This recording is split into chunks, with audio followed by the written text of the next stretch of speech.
Okay. أعوذ بالله من الشيطان الرجيم. بسم الله الرحمن الرحيم. Assalamu alaikum to everybody out there watching online. It's a pleasure to have you with us. The 12th juz of the Quran is what we cover tonight in the beautiful recitation by Sheikh Hassim and Dr. Saleh. And it is indeed gets into Surah Al-Yusuf. It covers Surah Al-Hud and Surah Al-Yusuf, and Surah Al-Yusuf happens to be one of my favorite surahs of the Quran. Such an enormous number of lessons and powerful concepts that are conveyed in that surah. What we just heard covers a lot of different sort of classic stories that we hear in the Quran, from Prophet Noah, Prophet Saleh, Prophet Lut, Prophet Hud, Prophet Shu'aib, Prophet Moses, Prophet Yusuf, and Prophet Jacob. And may God's peace and blessings be upon them all. And the basic theme is, as we're reading here, that Allah sends His prophets and His messengers as a grace, as a mercy, and to better humankind. And there's also a theme here in this juz that people rejected that grace, rejected that mercy, and as a result, they earned a punishment from God. In Surah Al-Yusuf, we learn about the trials and tribulations of Yusuf, and also Prophet Jacob. And so here is where I want to sort of focus in on Prophet Noah and what happened with Prophet Noah and with Prophet Jacob, peace be upon them both. There are similarities, there are parallels in both of their stories that we find here in this juz. Let me first talk to the story of Prophet Noah, alayhi wassalatu wassalam, and I want to paint the picture, paint the scene of when he has just completed his ark. He's loaded the ark with all his animals. The rain has started to fall. The storm has started to whip up the waves. And now it is time to get on the boat. It is time to get on the boat to come to safety when now the floods are starting to take place. And Noah had a son, and his son was not on the boat. He was on the shore.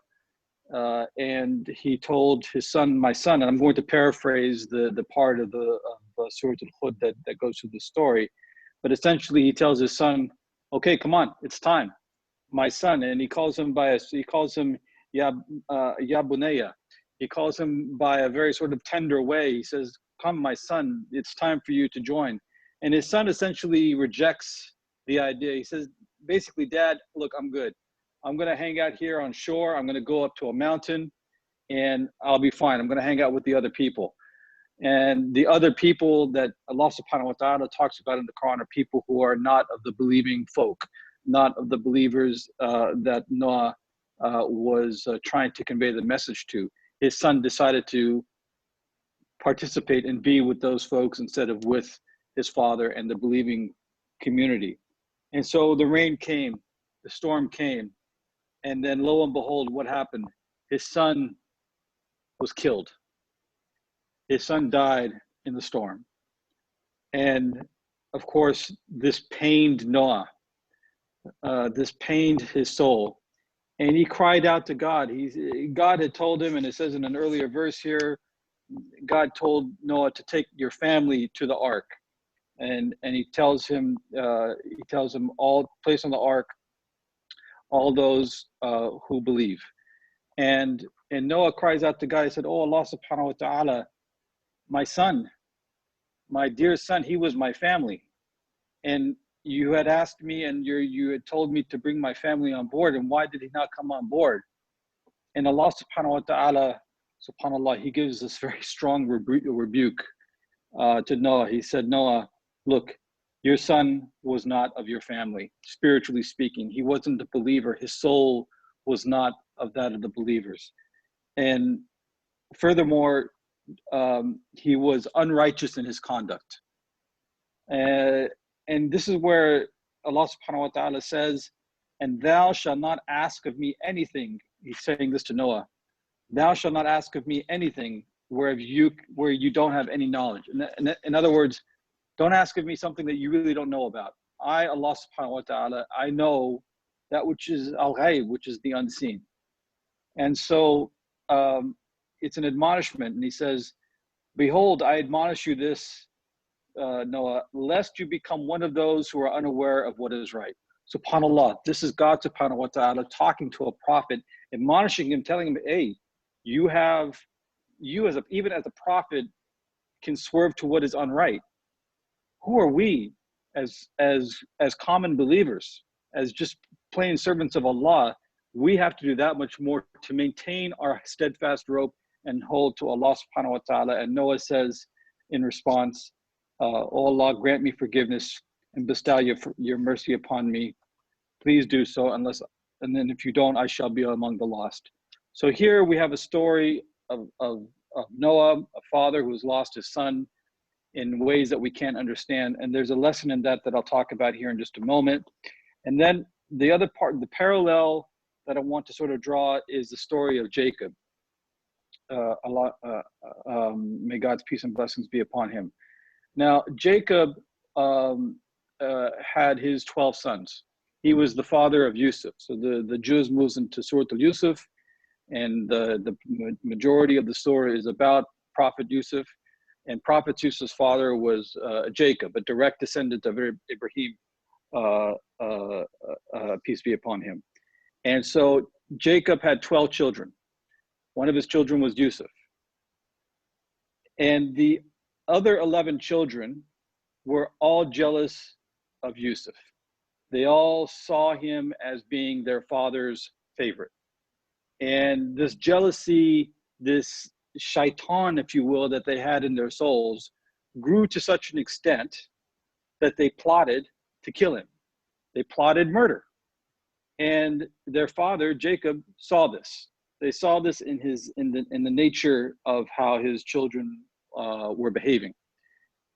Such that one day when the 12 of them, the other 11, if you will, said, we're going to go out, and we're going to go out into the desert, and we're effectively going to just play, if you will. And Jacob sort of had a sixth sense about it, if you will, and understood that, hey, if you take Yusuf, I'm fearing that you're going to do something bad to Yusuf. And the other children responded, no, we're not going to do anything like that. We're here to protect him, essentially. And he had a sense that something bad was about to happen. And sure enough, they took him out into the desert. They took him out, and they essentially attempted murder. That's what you would call nowadays attempted murder. They threw him down a well. And from their perspective, they thought that they had gotten rid of him, that they had murdered him. Yusuf is in the well. The 11 brothers come back and back to Jacob. And they come and they fake these tears. They fake this sadness. They fake this trauma.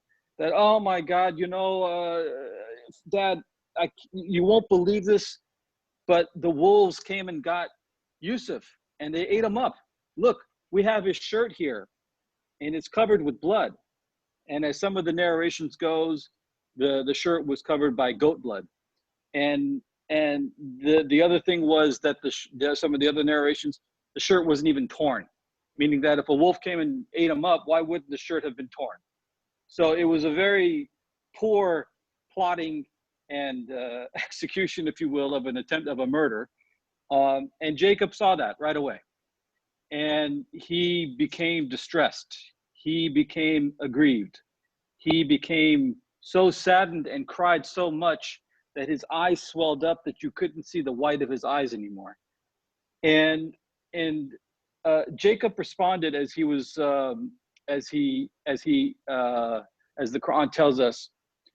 And he tells his children, his other 11 children, look, it is of your own mind that you have made such a terrible happening seem a matter of little account to you. Like, hey, you think this is not a big deal. This is an incredibly big deal. But as for myself, patience in adversity. Patience in adversity is most goodly in the sight of Allah, and it is to God alone that I pray to give me strength to bear this misfortune. which you have described to me. Sadaqallah al-Azim. So here you have Noah, who has lost a son, Jacob, who has lost a son. Their souls have been, there are parallels in that regard, right? And their souls have been crushed by the loss of their children. In the case of Noah, and in both of these cases, actually, in both Noah and Jacob. And by the way, Dr. Saleh, how am I doing on time? I have about maybe 5 more minutes, something like that. 4 more minutes, okay. A couple of things. Number one, you look at the behavior of Jacob's children and you look at the behavior of Noah's son. And for those of us who are parents, it should provide a lesson to us that our children are their own souls. We cannot control our children. Once they get to a certain age, we cannot dictate to them. We cannot even guide them. In the case here, you have two prophets of Allah subhanahu wa ta'ala who had issues guiding their children aright. And so that should be a lesson to us as parents, that is a challenge that we will also face. And that, how did they respond? Of course, they did their work to help guide and to try and guide and to try and admonish and remind. But when things weren't going their way, patience was the order of the day. And for the youngsters and the teenagers and the young adults who may be listening, both in the story, particularly in the story of Noah, Noah's son, who he decided to hang out with, is a lesson for us youngsters, and I'll include myself in the youngsters still.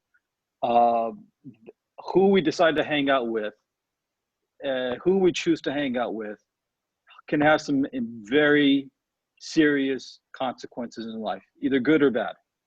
Make your choices carefully. There's the hadith that if you hang out with the blacksmith, you tend to get burned. And so the overarching lessons that I take away from this story are that, as for us as parents, that patience is the order of the day when you're facing this uncertainty. And so there's a parallel to this coronavirus issue, in the sense that we're dealing with a very difficult, a very uncertain situation that was foisted upon us that we had no intention of having to deal with. And so patience is the order of the day. And then finally, our family can sometimes be the greatest sources of joy, but also sources of tests. And when they are the sources of tests or the sources of joy, we have to pause our emotions, pause our anger in certain cases, and understand the lessons being taught and how we can grow. Thank you very much. Sadaqallah al-Azim. Assalamu alaikum wa rahmatullah.